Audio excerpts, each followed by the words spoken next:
Being a good steward of our resources is an important, godly concept and part of living a blessed Christian life. Stay with us as we talk about that on Cell Life Church TV.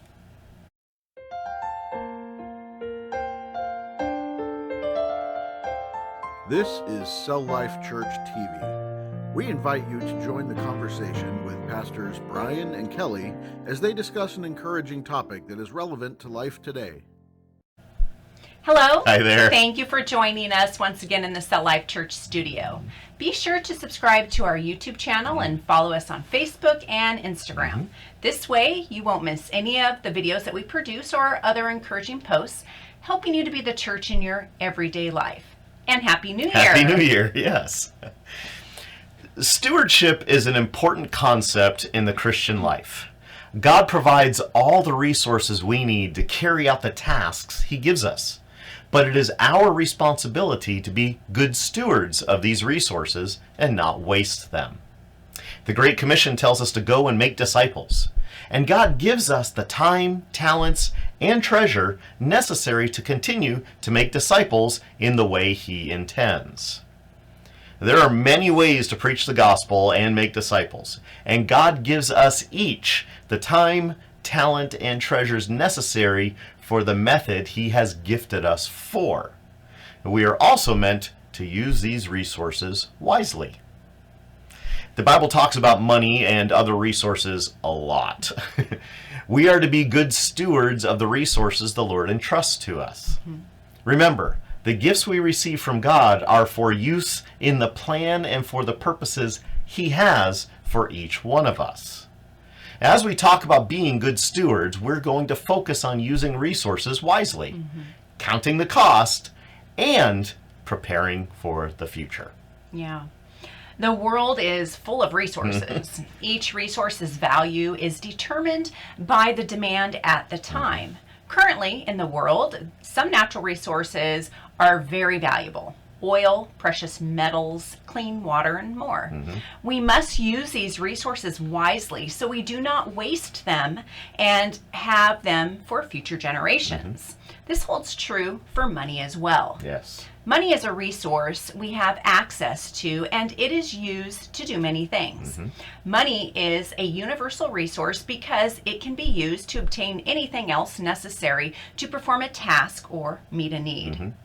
Because of this, money is often focused on. Jesus teaches about money often. We're going to focus on a parable found in Matthew chapter 25, verses 14 through 30. Again, it will be like a man going on a journey who called his servants and entrusted his wealth to them. To one he gave 5 bags of gold, to another 2 bags, and to another 1 bag, each according to his ability. Then he went on his journey.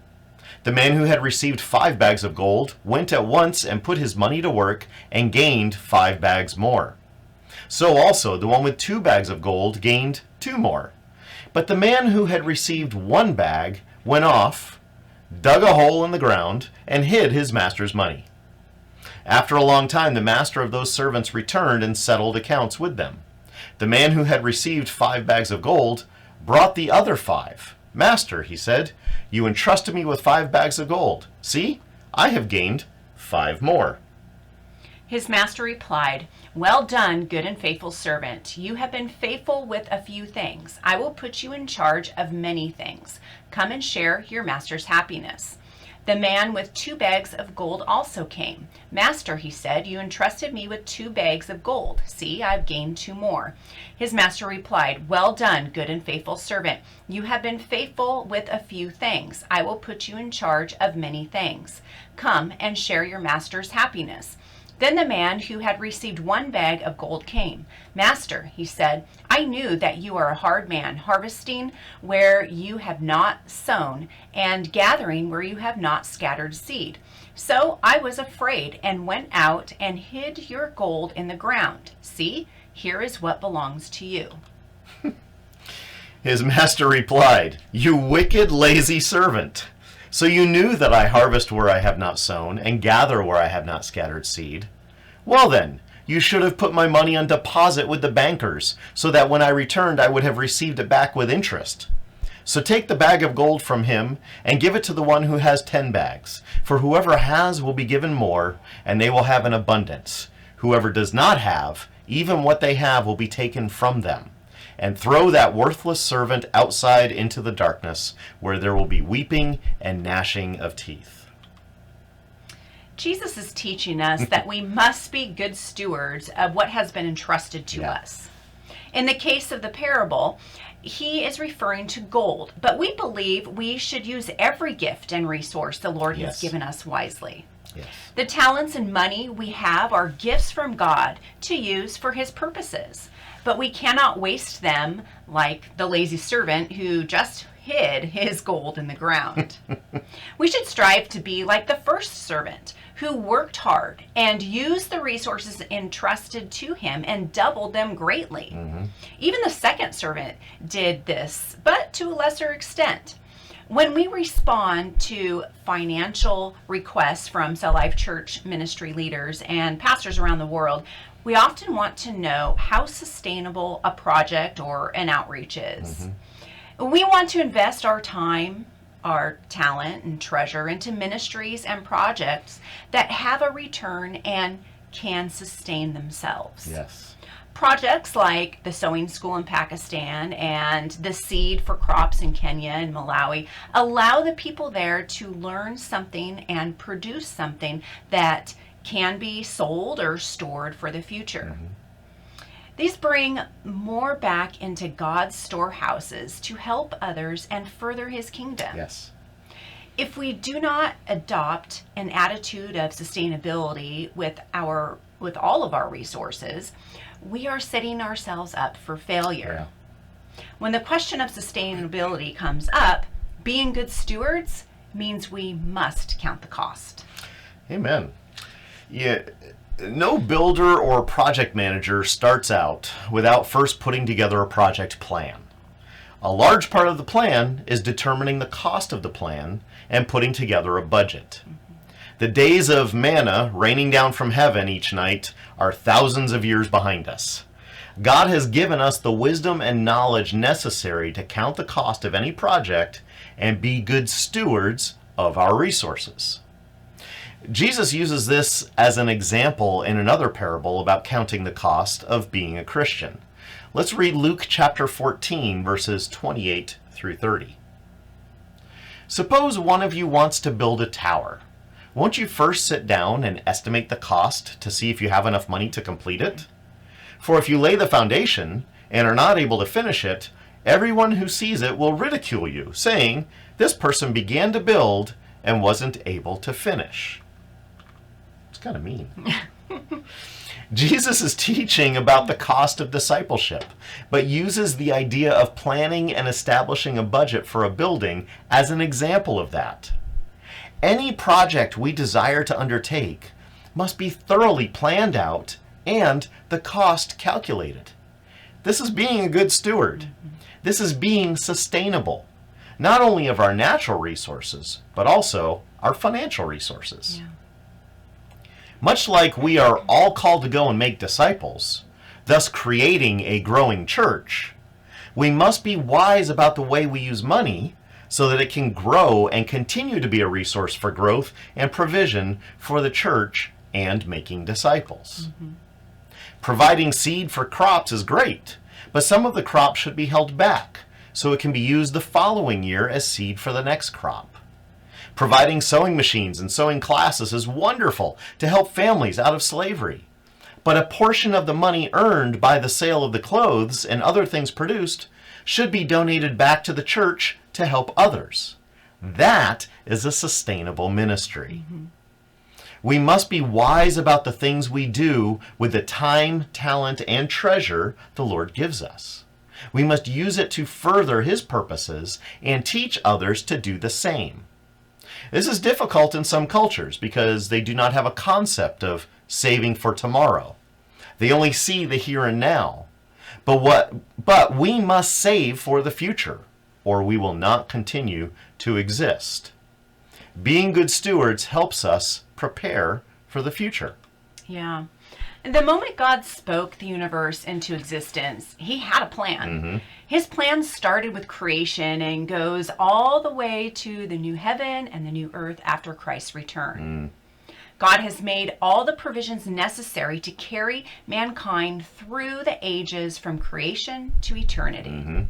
He also has given us the wisdom to live through good times and difficult times. Yes. He even uses people who do not know him sometimes to accomplish his purposes. Pharaoh is one of these people. Yes. We read in chapter 41 of Genesis about a dream that Pharaoh has, and it troubles him. Let's read this in Genesis 41, verses 15 through 36. Pharaoh said to Joseph, I had a dream, and no one can interpret it. But I have heard it said of you that when you hear a dream, you can interpret it. I cannot do it. Joseph replied to Pharaoh, but God will give Pharaoh the answer he desires. Then Pharaoh said to Joseph, in my dream, I was standing on the bank of the Nile, when out of the river there came up 7 cows, fat and sleek, and they grazed among the reeds. After them, 7 other cows came up, scrawny and very ugly and lean. I had never seen such ugly cows in all the land of Egypt. The lean, ugly cows ate up the 7 fat cows that came up first. But even after they ate them, no one could tell that they had done so. They looked just as ugly as before. Then I woke up. In my dream, I saw 7 heads of grain, full and good, growing on a single stalk. After them, 7 other heads sprouted, withered and thin, and scorched by the east wind. The thin heads of grain swallowed up the 7 good heads. I told this to the magicians, but none of them could explain it to me. Then Joseph said to Pharaoh, the dreams of Pharaoh are one and the same. God has revealed to Pharaoh what he is about to do. The 7 good cows are 7 years, and the 7 good heads of grain are 7 years. It is one and the same dream. The 7 lean, ugly cows that came up afterward are 7 years, and so are the 7 worthless heads of grain scorched by the east wind. They are 7 years of famine. It is just as I said to Pharaoh. God has shown Pharaoh what he is about to do. 7 years of great abundance are coming throughout the land of Egypt, but 7 years of famine will follow them. Then all the abundance in Egypt will be forgotten, and the famine will ravage the land. The abundance in the land will not be remembered, because the famine that follows it will be so severe. The reason the dream was given to Pharaoh in 2 forms is that the matter has been firmly decided by God, and God will do it soon.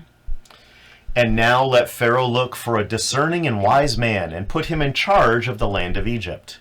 Let Pharaoh appoint commissioners over the land to take 1/5 of the harvest of Egypt during the 7 years of abundance.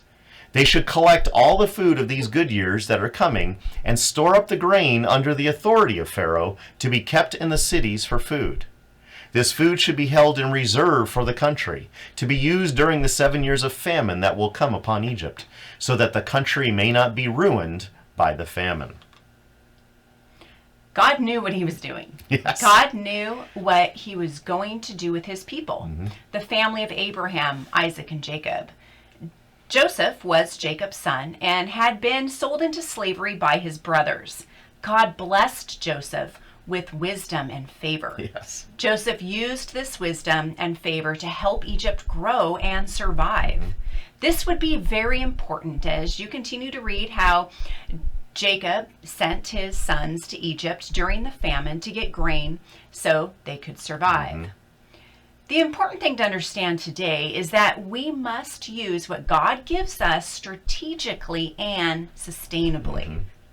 When we have resources, we must have a plan in place to grow those resources. Yes. We can and should give generously to those who have needs without expectation for repayment. But we must also teach that it is our responsibility to be good stewards of our resources and find ways to grow those resources, whatever they be time, talent, or treasure. The only way we can accomplish this is by being like Joseph in the book of Genesis. We must be good stewards of what God has given us and use those resources wisely. Sometimes that means saying no to a request, and other times that means giving generously to a request without expectation of repayment. We should teach at all times everyone has a place, plan, and purpose and should contribute. There are no free rides. Everyone can do something and contribute. Whether that means making clothes and selling them in the market and donating a small percentage of the money earned back to the sewing school or the church, or it means planting seed and saving some of the crop back for seed for the next year so more people can be fed, or freely providing medical care to those who need it and hoping that they will, in turn, learn to help give medical care when needed. That is being sustainable with our resources and being good stewards of God's resources entrusted to us. Yes, amen. Amen.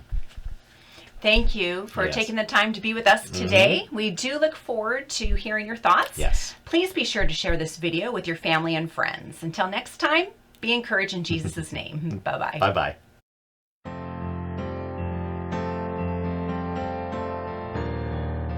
Thank you for joining us for Cell Life Church TV. Be sure to like and share this video with your friends and family. We hope you have been encouraged and invite you to join in on the discussion. If you have comments or questions about this or any of our other teachings, please comment below. You may also email us. We enjoy hearing how these messages impact your life. Please consider supporting Cell Life Church financially. You can donate to support a pastor or provide for orphans and widows. You can also provide clean water and medicine, or you can purchase Bibles for Christians in Muslim nations. Details for these and more can be found on our website at www.celllifechurch.org.